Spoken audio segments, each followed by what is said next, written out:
ಆಚಾರ್ಯರು ತಮ್ಮ ಪ್ರವಚನದಲ್ಲಿ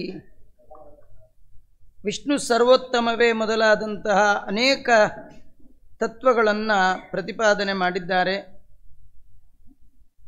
ಆಚಾರ್ಯರು ಸಂಚಾರ ಕ್ರಮದಲ್ಲಿ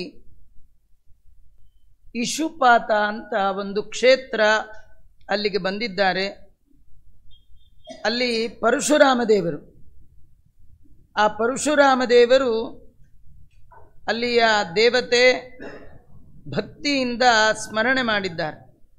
ಅವಾಪ್ತವಾನ್ ಪುನರಿಶುಪಾತಮಸ್ಮರದ್ರಮಾಪತಿಂ ಸ ಪರಶುರಾಮ ಮಾದರಾತ್. ಅಲ್ಲಿ ಬಂದಾಗ ಉತ್ತಮವಾದಂತಹ ರಾಜಕೇಲಿ ಅಂತ ದೊಡ್ಡ ಗಾತ್ರದ ಬಾಳೆಹಣ್ಣು 1000 ಸಂಖ್ಯೆಯಲ್ಲಿ ತಂದಿದ್ದಾರೆ. ಸರಾಜಕ್ಕೆ ಉರು ಕದಲಿ ಸಹಸ್ರಕಂ, 1000 ಕದಲಿ ಬಾಳೆ. ಆದರೆ ಆಚಾರ್ಯರು ಅಷ್ಟನ್ನು ಕೂಡ ಸ್ವೀಕಾರ ಮಾಡಿದ್ದಾರೆ. ಇದು ಅತಿಮಾನುಷವಾದಂತಹ ಅವರ ಒಂದು ಮಹಿಮಾ. ಮನುಷ್ಯ ಮಾತ್ರದವರಿಗೆ ಎಷ್ಟೋ ಜನಕ್ಕೆ ಒಂದು ಬಾಳೆಹಣ್ಣು ತಿಂದು ಅರಗಿಸ್ಕೊಳ್ಳಿಕ್ಕಾಗಲ್ಲ. ಈ ಕೆಲವು ಕಾಯಿಲೆ ಇದ್ದವರು ಒಂದೇ ಒಂದು ಬಾಳೆಹಣ್ಣು ಅಯ್ಯಪ್ಪ ಅಂತಾರೆ, ಬಾಳೆಹಣ್ಣು ನೋಡಿದ್ರೆ ಹೆದರ್ತಾರೆ. ಆಚಾರ್ಯರು ನೇಂದ್ರ ಬಾಳೆ ಅಂತ ಕರೀತಾರೆ, ಅದು ರಾಜಬಾಳೆ, ದೊಡ್ಡ ದೊಡ್ಡದು. ಅಂಥದ್ದು 1000 ಹಣ್ಣನ್ನು ಸ್ವೀಕಾರ ಮಾಡಿದ್ದಾರೆ. ಹೇಗಿದ್ದಾರೆ ಆಚಾರ್ಯರು ಅಂದರೆ ಭೀಮಸೇನ ದೇವರಂತೆ ಕಂಗೊಳಿಸ್ತಾ ಇದ್ದಾರೆ. ಸಶಂಕರ ಪದದ್ವಿಜೋಪಹೃತ ಆಪ್ಯ ಗೋವಾಕ್ಯಗಾಂ. ಆಚಾರ್ಯರು ಗೋವಾಕ್ ಬಂದಿದ್ದಾರಂತೆ. ಅದು ಗೋಮಂತಕ ಅಂತ ಅದರ ಹೆಸರು. ಅದು ಹೋಗಿ ಈಗ ಗೋವಾಗ ನಿಂತು ಹೋಗ್ಬಿಟ್ಟಿದೆ. ಅಲ್ಲಿ ಒಬ್ಬ ಬ್ರಾಹ್ಮಣ, ಆತನ ಹೆಸರು ಶಂಕರ ಅಂತ. ಆ ಬ್ರಾಹ್ಮಣ ಬಂದು ಒಂದಲ್ಲ ಗರಿಷ್ಠ ಕದಲಿ ಲಸತ್ ದಶಶತತಿ ಚತುಷ್ಕಂ ಚರನ್.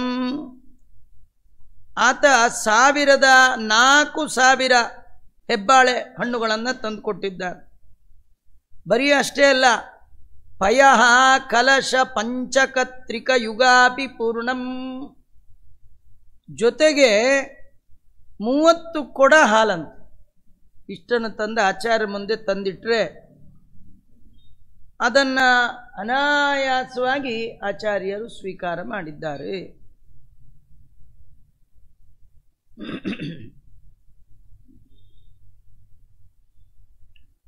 ಆಚಾರ್ಯರು ಹಿಂದೆ ಅವರ ಮಹಿಮೆಯನ್ನು ಹೇಳುವಾಗ ವಿಷ್ಣು ಮಂಗಲ ಅಂತ ಒಂದು ಕಡೆ, ಅಲ್ಲಿ ದ್ವಿಶತಾಧಿಕೈ ಫಲೈಹಿ ವ್ಯೂಢೈಹಿ ಅಂತ ವರ್ಣನೆ ಮಾಡಿದ್ದಾರೆ. 200ಕ್ಕಿಂತಲೂ ಹೆಚ್ಚು ಬಾಳೆಯನ್ನು ಭೋಜನಾನಂತರದಲ್ಲಿ ಸ್ವೀಕಾರ ಮಾಡಿದ್ದು. ಆಗ ಶಿಷ್ಯರೆಲ್ಲ ಬಹಳ ಆಶ್ಚರ್ಯಪಟ್ಟ ವಿವರ ಹಿಂದೆ ಬಂದಿದೆ. ಅದು ಅವರಿಗೆ ಯೌವನ. ಸಾಮಾನ್ಯವಾಗಿ ಯೌವನದಲ್ಲಿ ಬೇಕಾದ ತಿಂದು ತೇಗುವಂತಹ ಅರಗಿಸಿಕೊಳ್ಳುವ ಸಾಮರ್ಥ್ಯ. ಅವು ಕೆಲವರು ಅದನ್ನು ನೆನೆಸ್ಕೊಂಡು ಹೇಳ್ತಿರ್ತಾರೆ, ಅಯ್ಯೋ ನಾನು ನಿಮ್ಮ ವಯಸ್ಸಿನಲ್ಲಿ 20 ಲಾಡು ತಿಂತಿದ್ದೆ ಅಂತ. ಹಾಗೆ ತಿಂದದ್ದಕ್ಕೆ ಈಗ ಅಲ್ಲಾಡು ಹೋಗ್ಬಿಟ್ಟಿರ್ತಾರೆ. ಲಾಡು ಕಂಡ್ರೆ ಅಲ್ಲಾಡ್ತಾರೆ. ಅಂದರೆ ಯಾವಾಗೂ ತಿನ್ನೋಕ್ಕಾಗತ್ತೆ ಅಂತ ತಿನ್ನಬಾರ್ದು. ತಿನ್ನಕ್ಕಾಗತ್ತೆ ತಿಂತೀವಿ ಮುಖ್ಯ ಅಲ್ಲ, ತಿಂದ ಅರಗಿಸಿಕೊಳ್ಳುವ ಸಾಮರ್ಥ್ಯ ಇದೆಯಾ ನೋಡಬೇಕು. ಹಾಗಾಗಿ ಆಚಾರ್ಯರು ಇಲ್ಲಿ ಕಥೆ ಇಷ್ಟೇ, ಅವು ಯಂಗ್ ಏಜಲ್ಲಿ ತಿಂತಿದ್ರು, ಓಲ್ಡ್ ಏಜಲ್ಲಿ ಇಲ್ಲ ಅಂತಿಲ್ಲ. ಅವರು ಓಲ್ಡ್ ಏಜ್ ಯಂಗ್ ಏಜ್ ಎಲ್ಲ ಒಂದೇ ರೀತಿ. ಏನಂದರೆ ಈ ವಾಯುದೇವರಲ್ಲಿ ಶಕ್ತಿಯ ಹ್ರಾಸ ಆಗಲಿ ಶಕ್ತಿಯ ವೃದ್ಧಿ ಆಗಲಿ ಆಗುವವರಲ್ಲ ಇವರು. ಇವರಿಗೆ ಎಲ್ಲ ಕಾಲದಲ್ಲಿಯೂ ಒಂದೇ ರೀತಿಯ ಶಕ್ತಿ ಇರುವಂಥದ್ದು. ನಿಮಗೆಲ್ಲ ಗೊತ್ತಿದೆ, ಭೀಮಸೇನ ದೇವರು 10 ತಿಂಗಳ ಕೂಸು. ಕರದಿಂದ ಶಿಶುಭಾವನಾದ ಭೀಮನ ಬಿಡಲು ಗಿರಿ ಒಡೆದು ಶತಶೃಂಗವೆಂದೆನಿಸಿತು. 10 ತಿಂಗಳ ಮಗು ಇರುವಾಗಲೇ ಬೆಟ್ಟದ ಮೇಲೆ ಬಿದ್ದರೆ ಬೆಟ್ಟ ಪುಡಿ ಪುಡಿ ಆಗೋದಾದರೆ ಎಂಥ ಶಕ್ತಿಯ ಸಾಮರ್ಥ್ಯ. ಶಕ್ತಿ ಅದರ ಮತ್ತೊಂದು ಹೆಸರೇ ವಾಯುದೇವರು. ಉಪನಿಷತ್ತುಗಳಲ್ಲಿ ವಾಯುದೇವರನ್ನು ಬಣ್ಣಿಸುವಾಗ ಹೇಳುವ ಮಾತಿದು, ಬಳಿತ್ಥಾ ತದ್ವಪುಷೇ. ವಾಯುದೇವರ ದೇಹ ಎಂಥದ್ದು ಅಂದರೆ ಬಳಿತ್ಥಾ. ಬಳ ಅಂದರೆ ಬಲ, ಇತ್ಥ ಅಂದರೆ ಜ್ಞಾನ. ಜ್ಞಾನ ಬಲವೇ ದೇಹವಾಗಿ ಉಳ್ಳವರು. ಬಲದ ಮತ್ತೊಂದು ಹೆಸರೇ ಭೀಮ, ಹನುಮ, ಮಧ್ವ. ಹಾಗಾಗಿ ಆಚಾರ್ಯರು ಹೀಗೆ ಸ್ವೀಕಾರ ಮಾಡಿದ್ದಾರೆ.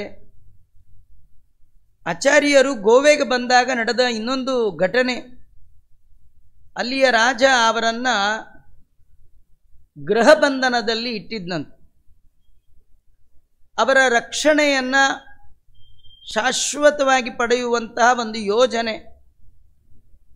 ಆ ಸಂದರ್ಭದಲ್ಲಿ ಆಚಾರ್ಯರು ತಮ್ಮ ಯೋಗ ಸಾಮರ್ಥ್ಯದಿಂದ ಶಿಷ್ಯರನ್ನೆಲ್ಲ ದೂರಕ್ಕೆ ಕಳುಹಿಸಿ ಒಬ್ಬರೇ ಉಳಿದ್ರು. ಅನೇಕ ದಿನಗಳಾದ ಮೇಲೆ ರಾಜ ಬಾಗಿಲು ತೆಗೆದು ನೋಡಿದ್ರೆ ಆಚಾರ್ಯರು ಫಸ್ಟ್ ಡೇ ಹೇಗೆ ಕೂಡಿಸಿದ್ರೋ ಹಾಗೆ ಕೂತಿದ್ರಂತೆ. ಈ ಕಥೆ ಏನಂದರೆ, ಹಲವಾರು ದಿನಗಳ ಕಾಲ ಏನನ್ನೂ ತಿನ್ನದಿರುವ ತಾಕತ್ತು ಅವರಿಗಿದೆ. ಒಂದೇ ಸತಿ ತಿಂಗಳಾನ್ಗಟ್ಟಲೆ ತಿನ್ನೋದು ಶಕ್ತಿ ಅವರಿಗಿದೆ. ನಮಗೆ ಎರಡೂ ಇಲ್ಲ ಅಂತ. ಬರೋ ತಿಂಡಿ ಕಾಫಿ ಅರ್ಧ ಗಂಟೆ ಲೇಟ್ ಆದರೆ ಸಾಕು, ಮಾತ್ರೆ ತೊಗೊಂಡಿದ್ದೀನಿ ಬೇಕು ಕೊಡು ಅಂತ. ಇನ್ನು ಇಲ್ಲ, ಆಯಿತು ಮಾಡೋದು ಮಾಡಿದ್ವಿ, ಒಬ್ಬರು ಬರಲಿಲ್ಲ, ಬದಲಿ ನೀವೇ ತಿನ್ನಿ, ಹೇಗಿದ್ರು ನಾಳೆ ಏಕಾದಶಿ, ಇವತ್ತು ತಿಂದುಬಿಡಿ ನಾಳೆದು, ಅದು ಆಗಲ್ಲ. ಹಂಗೇನಾದ್ರು 2-3 ದಿವಸದ್ದು ತುಂಬಿಟ್ಕೊಳ್ಳೋ ಕೆಪಾಸಿಟಿ ಇದ್ದಿದ್ರೆ ನಾವೆಲ್ಲ 2 ದಿನದ್ದೇನೋ ತಿಂಗಳುಗಟ್ಟಲೆ ತುಂಬ್ಕೊಂಡ್ಬಿಡ್ತೀವಿ. ಹಾಗೆಲ್ಲ ಇಲ್ಲ. ಇದು ಆಚಾರ್ಯರ ಒಂದು ದಿವ್ಯವಾದ ಮಹಿಮೆ. ಇದು ಭಾವಪ್ರಕಾಶಿಕೆ ಅಂತ ನಾರಾಯಣ ಪಂಡಿತಾಚಾರ್ಯರದೇ ಮತ್ತೊಂದು ಗ್ರಂಥದಲ್ಲಿ ಈ ಕಥೆಯನ್ನು ವರ್ಣನೆ ಮಾಡಿದ್ದಾರೆ. ಆಚಾರ್ಯರು ಮತ್ತೊಂದು ಗ್ರಾಮ ಪಶುಪೆ ಅಂತ ಒಂದು ಗ್ರಾಮ, ಅಲ್ಲಿ ಬಂದಿದ್ದಾರೆ. ಅಲ್ಲೆಲ್ಲ ಅನೇಕ ಜನ ಆಚಾರ್ಯ ಮಧ್ವರ ಮಹಿಮೆಯನ್ನು ಕೇಳಿ ಎಲ್ಲರೂ ಬಂದು ಪ್ರಾರ್ಥನೆ ಮಾಡಿಕೊಂಡಿದ್ದಾರೆ. ನಮ್ಮ ಊರಲ್ಲಿ ಮಳೆ ಇಲ್ಲ, ನೀವು ದಯಮಾಡಿ ಅನುಗ್ರಹ ಮಾಡಬೇಕು ಅಂತ ಹೇಳಿ ಕೇಳಿದಾಗ ಆಚಾರ್ಯರು ಮಳೆ ಬರಲಿಕ್ಕೆ ಮಂತ್ರ ಹೇಳಲಿಲ್ಲ, ಅವರು ಜಪ ಗಿಪ ಮಾಡಿಲ್ಲ ರೀ, ಒಂದು ಹಾಡು ಹೇಳಿದ್ರಂತೆ, ಮಧ್ವಾಚಾರ್ಯರ ಹಾಡು. ಹೇಳಿದೆ ಏನ್ರಿ, ನಿಮಗೆಲ್ಲ ಕೇಳಿದಿರಿ ಒಂದು ಹಾಡು.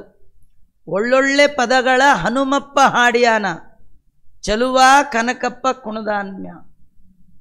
ಕೃಷ್ಣ ಕಾಳಿಯನ ಮೇಲೆ ನರ್ತನ ಮಾಡುವ ಸಂದರ್ಭದಲ್ಲಿ ಮೃದಂಗ ಹಿಡಿದು ನುಡಿಸಿದವರು ಬ್ರಹ್ಮದೇವರು, ತಾಳವನ್ನು ತಟ್ಟಿದವರು ರುದ್ರದೇವರು. ಹಾಡು ಹೇಳಿದವರು ಯಾರು? ಕಿಂಪುರುಷ ಖಂಡದಲ್ಲಿರುವ ವಾಯುದೇವರು ವೇಗವಾಗಿ ಬಂದು ಕೃಷ್ಣನ ಸೇವಾರೂಪವಾಗಿ ಗಾನ ಮಾಡಿದ್ದಾರೆ. ಅವರೇ ಆಚಾರ್ಯರು. ಅಯಮೇವ ಗೋ ವಿಷಯತೋಪಿ ಸದಸಿ ಜನತಾರ್ತಿತೋ ಜವಾತ್ ಪುಷ್ಪಮುತ ಫಲಮೋಹೋ ವಿದದೆ ಜನ ಸುಪ್ತಿದಾನು ಉಪಮಗಾನ ಸಂಪದಾ. ಆಚಾರ್ಯರು ಅದ್ಭುತವಾಗಿ ಕೇಳುವವರ ಮೈ ಮರ್ತೋಗಬೇಕು ಅಂತಹ ಗಾನ ಸಂಪತ್ತಿನಿಂದ ತತ್ಕ್ಷಣದಲ್ಲಿಯೇ ಮರ ಗಿಡಗಳಲ್ಲಿ ಫಲಪುಷ್ಪಗಳ ಸಮೃದ್ಧಿಯನ್ನು ಮಾಡಿ ಆಚಾರ್ಯರು ತೋರಿಸಿದ್ದಾರೆ.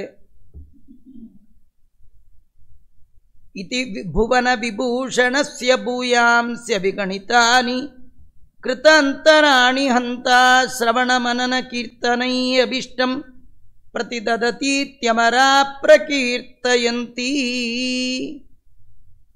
ಇಂತಹ ಜಗದ್ಗುರು ಮಧ್ವಾಚಾರ್ಯರ ಈ ರೀತಿಯ ಅನೇಕ ಮಹಿಮೆಗಳು, ಅದು ಒಂದಲ್ಲ ಎರಡಲ್ಲ, ಅವರ ಉತ್ತಮ ಮಹಿಮೆಗಳ ಶ್ರವಣ ಮನನ ಕೀರ್ತನ ಮೂಲಕ ಎಲ್ಲ ಅಭಿಷ್ಟವನ್ನು ಕೊಡುವಂಥದ್ದು ಆಚಾರ್ಯರ ಮಹಿಮಾ ಅಂತ ವರ್ಣನೆ ಮಾಡಿದ್ದಾರೆ.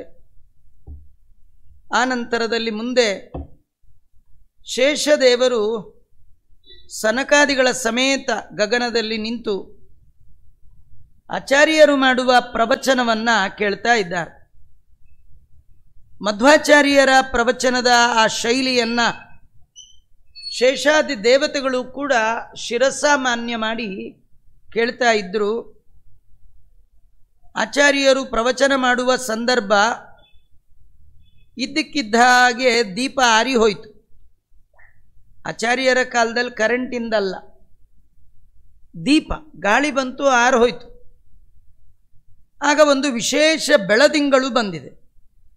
ಎಂಥ ಬೆಳದಿಂಗಳು ಅಂದರೆ ಇಡೀ ಆಕಾಶ ತುಂಬ ದಿಕ್ಕ ಬೆಳಗಾಯಿತು. ಇದು ಹೇಗೆ ಬೆಳಗಾಯಿತು ಅಂತ ಇದ್ದ ಎಲ್ಲ ಶಿಷ್ಯರು ಆಶ್ಚರ್ಯದಿಂದ ಕೇಳ್ತಾ ಇದ್ದಾರೆ. ಮಧ್ವಾಚಾರ್ಯರು ಹೇಳ್ತಾ ಇದ್ದಾರೆ, ಇದು ಬೆಳದಿಂಗಳಲ್ಲಪ್ಪ, ಇದು ಶೇಷದೇವರ ಮೈ ಕಾಂತಿ ಅಂತ ಆಯಿತು. ಅದನ್ನು ಆಚಾರ್ಯರು ತೋರಿಸಿದ್ರು ಅಂತ ಹೇಳ್ತಾ ಇದ್ದಾರೆ. ಶೇಷದೇವರಿಗೆ ಆಚಾರ್ಯರ ಪಾಠ ಪ್ರವಚನವನ್ನು ಕೇಳಿದ ಶೇಷದೇವರಿಗೆ ಸನಕಾದಿಗಳು ಪ್ರಾರ್ಥನೆ ಮಾಡ್ತಾ ಇದ್ದಾರೆ. ಅತಿಚಿತ್ರದಾಮ್ನಿ ನಿಜದಾಮ್ನಿ ರಥಂ ಸಸಹಸ್ರಮಸ್ತಕಮನಂತಮಮುಂ ಮುನಯೋ ವಿವಾದ್ಯ ವಿನಯಾಭರಣ ಪರಮನ್ವಯುಂಜತ ತದರ್ಥಮಿಮಂ. ಸನಕಾದಿಗಳು ಅತ್ಯಂತ ವಿನಯದಿಂದ ಕೂಡಿದವರಾಗಿ 1000 ಹೆಡೆಗಳಿಂದ ಕೂಡಿದ ಶೇಷದೇವರನ್ನು ನಮಸ್ಕಾರ ಮಾಡಿದ್ದಾರೆ. ಶೇಷದೇವರಲ್ಲಿ ಪ್ರಾರ್ಥನೆ ಮಾಡ್ತಾ ಇದ್ದಾರೆ. ನೋಡಿ, ಶೇಷದೇವರಿಗೆ 1000 ಮುಖ, 2000 ನಾಲಿಗೆ. 2000 ನಾಲಿಗೆಗಳಿಂದ ಶೇಷದೇವರು ಆಚಾರ್ಯರ ಶಾಸ್ತ್ರದ ಪಾಠ ಪ್ರವಚನದ ವೈಖರಿಯನ್ನು ಮುಂದೆ ವರ್ಣನೆ ಮಾಡ್ತಾರೆ.